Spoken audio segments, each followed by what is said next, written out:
বর্তমানে অভিনেতা এবং অভিনেত্রীরা তাদের ছবিতে নতুন নতুন লুক, নতুন নতুন চরিত্রের এক্সপেরিমেন্ট শুরু করেছেন।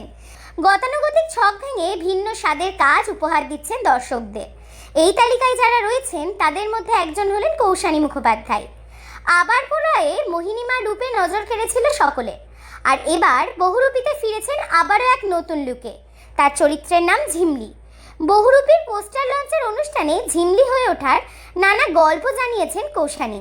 খোপায় পলাশ ফুল, কপালে চন্দন, নাকে নোলক, নতুন অবতারে ধরা দিয়েছেন নায়িকা। আর এই রূপ ফুটিয়ে তোলার জন্য তাকে সারা শরীরে মেকআপ করতে হতো, আর সময় লাগতো প্রায় 1.5 থেকে 2 ঘন্টা।